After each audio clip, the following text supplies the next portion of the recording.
Let's speak to our political editor, Mzwandile Mbeje now. Mzwa, give us more of what's expected.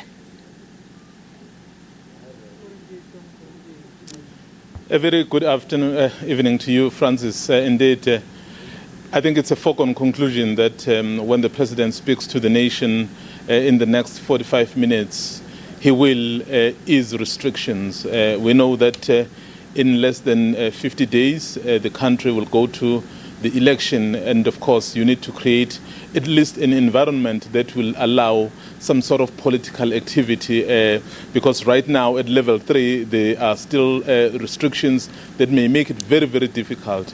But also, Francis, the fact that the numbers are showing a decline, though the deaths are still quite high. I mean, if you look at the daily number of deaths. So I think when the President announces whatever that he will announce this evening, he will basically say, as much as we have to ease because there is a bit of hope, but we don't have to drop the ball. We can't let the guard down now, because the scientists have been warning us that the possibility of the fourth wave is looming ever and ever. So clearly, he has been having the consultations. Right now, he has just concluded the special cabinet meeting, and then which is the one that endorses these kinds of decisions. Earlier, there was a statement that was issued to say the Command Council had met, and he needed to meet with other stakeholders, religious groupings, and of course political leaders. So he has done all of that, and then once all those consultations, Francis, have been done, so then he meets the cabinet, because that's the one that has to make a final decision. So that has been concluded in the next 45 minutes, as I've said, so the President will speak to the nation. Do we know if he's spoken to opposition parties this time? Remember, initially there was that really wide consultation by the President, and of course pertinent this time is campaigning. Many of the parties want to get out and about, and I've no doubt will be pushing for some real relaxation when it comes to the size of gatherings outdoors. Absolutely, Francis. The President has had his consultations with a number of groupings, political parties, religious sectors, and other interested stakeholders, really, to see what is the best way. Because as much as it is important to ease restrictions, but the fact of the matter is that the COVID is still with us. But also, what I think the President will also stress this evening, Francis, is that the issue of vaccination really needs to pick up. Yes, we're doing perhaps relatively well, but I think we can do better. I remember in some of his speeches earlier, he had said he would personally want to see the country reach at least 300,000. It's not happened, but I think with the vaccination program being ramped up, and we have seen elsewhere in the world. In fact, if you were watching the game today of Chiefs and Sundowns, I think the fans expressed so much desire to be at the stadium.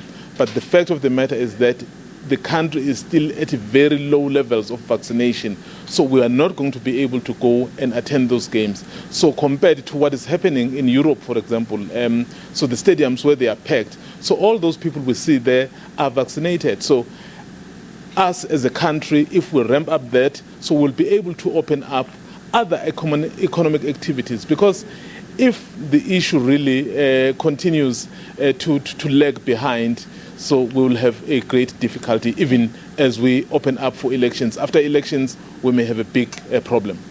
And of course, the picture is so different now. The President used to speak and we'd speculate about how he would explain away the fact that South Africa didn't have enough vaccines for demand. Now we've got more than enough vaccines, but there's this hesitancy. Some looking at government, the way they've communicated around vaccines. Do you think the President will really feel that burden on him tonight to try and change the minds of people who are reluctant?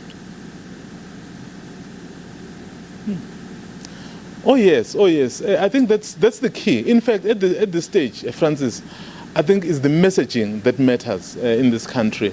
We no longer are having an issue with the availability of vaccines. So now we have an issue with people so not, what is the word? So not perhaps looking forward. I mean, I speak to a number of people, peers, young people, or even older people who are saying we are not necessarily opposed, but we are simply not sure. So I think the message is to go out there and show people and assure people that it is actually very, very safe to take the vaccine. I mean, the benefits far outweigh the disadvantages.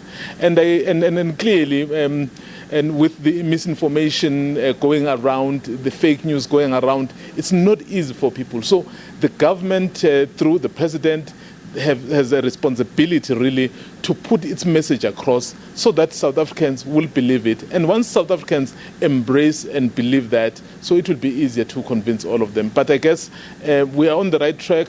We just need to ramp up. All right, thank you very much. Political editor at the SABC, Mzwandile Mbeje.